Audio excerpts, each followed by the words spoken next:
네,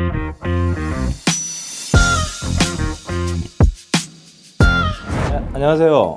광주 상무지구에 위치한 닥터리스 피부과의 원장 이혁입니다. 출산 후에 문제가 되는 거 예를 들자면 임신했던 기간 중에 살이 좀 많이 쪘다가 빠지면서 탄력이 떨어진다라는 문제들 한 가지 있고요. 좀 전에 말씀드렸던 기미에 대한 문제들도 있고요.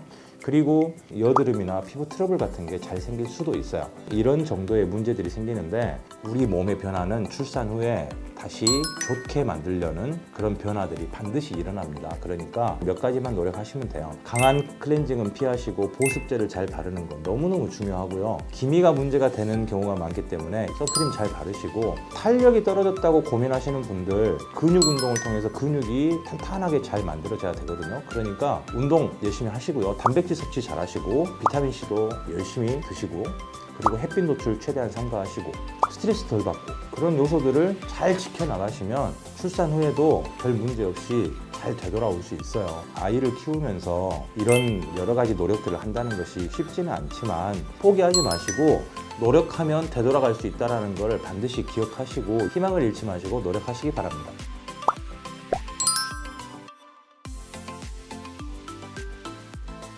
임신 기간에 살이 좀 쪘다고 해서 다이어트를 해야 되는데 아예 굶어버리는 막 다이어트를 하시는 분들이 있어요. 앞으로 출산 예정이시라면 절대 굶는 다이어트 절대 해서는 안 되고요. 먹는 양을 급격하게 줄인다고 되는 게 아니거든요. 그리고 굶는 다이어트를 하시게 되면 지방만 빠지는 게 아니라 단백질이 엄청 빠져버려요. 콜라겐 엘라스틴도 단백질이에요. 이 단백질이 엄청 빠져버리면 탄력이 쭉 떨어지는 겁니다. 그러니 출산 후에 절대 굶는 다이어트 하시면 안 됩니다. 출산 후에 이미 너무 심한 다이어트를 해버렸다, 그랬더니 정말 피부가 축축 처지고 탄력이 너무 떨어졌다, 이런 분들은 콜라겐을 만들어내는 스컬트라 같은 시술도 괜찮고요.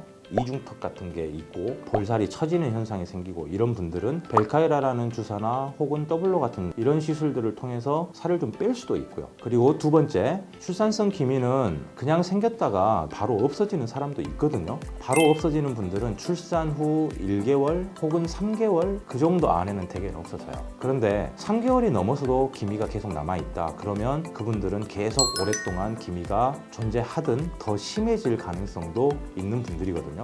그럴 때에는 레이저 치료해도 아무 이상 없어요. 전혀 지장 없으니까 출산 후에 기미 치료는 기회만 되시면 언제든지 할 수 있다고 알고 계시면 돼요. 문제는 여드름인데요. 오히려 젊었을 때 여드름이 별로 안 나던 분들이 임신 출산 후에 여드름이 나신 분들이 꽤 있거든요. 특히 입 주변에 여드름이 많이 나시더라고요. 이게 회복이 되지 않고 여자분들의 생리기간에 맞춰서 계속 반복되는 경우가 많거든요. 그렇다면 할 게 뭔가, 너무 심해지지 않게 막는 정도, 흉터가 생기지 않게 관리를 적절하게 받는 정도, 평소에 본인이 할 수 있는 셀프케어, 폼클렌징 안 쓰고 보습제 잘 쓰고 선크림 잘 바르고, 그리고 유제품 좀 덜 먹고, 이런 정도를 노력하시는 것이 최선책이지, 이걸 완치시켜버리겠다고 욕심내는 분들이 가끔 있어요. 근데 생각보다 쉽진 않더라고요. 쉽진 않기 때문에 흉터를 만들지 않게 관리해 나가겠다 하는 그 정도만이라도 노력하신다면 참 도움이 될 것 같습니다.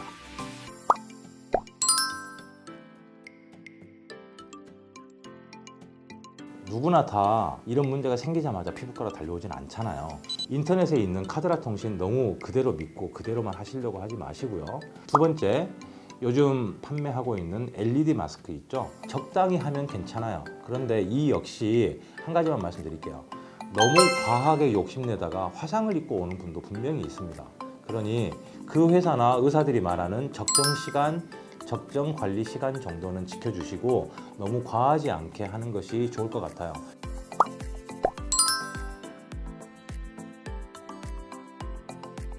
출산 후에 모공각화증이 더 심해졌다고 오시는 분들도 많다고 합니다. 원래도 모공각화증의 치료는 임신 출산과 상관없이 상당히 어려워요. 원래는 심하지 않았는데 임신 출산의 과정을 거치면서 피지 분비가 늘어가지고 모공각화증이 생기는 사람들이 있긴 있어요. 피지를 저절로 줄게 하는 피부의 기본적인 관리들을 꾸준히 하는 것이 좀 영리한 방법이지, 이것을 강하게 피부를 깎아낸다거나 하면 오히려 더 악화될 수 있어요. 특히 프락셀 같은 치료를 막 강하게 하는 분들이 있는데 박피류의 시술들은 좀 피하시는 게 좋을 것 같습니다.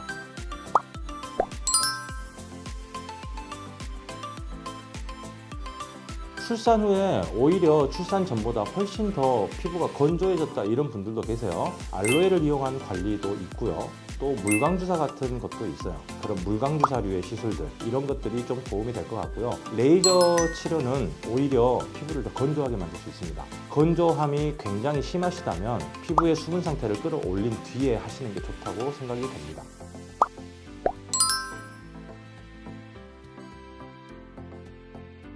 제왕절개 수술, 이 수술을 받고 비후성 반응 흉터나 켈로이드 흉터가 남아있는 분들이 있으신데 이것을 레이저만으로 치료하기는 쉽진 않아요.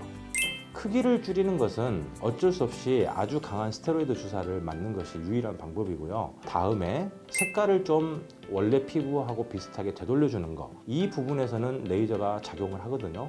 그렇기 때문에 점점 완화시켜 나가는 것이 방법이니 제왕절개 흉이 너무 크다고 해서 너무 걱정하실 필요는 없습니다. 하지만 켈로이드가 굉장히 심하신 분들은 치료가 되었다고 해서 끝나는 것이 아니고 거의 평생 반복될 수도 있기 때문에 좀 노력을 꾸준히 오래 하셔야 된다는 것도 알고 계시면 좋겠네요.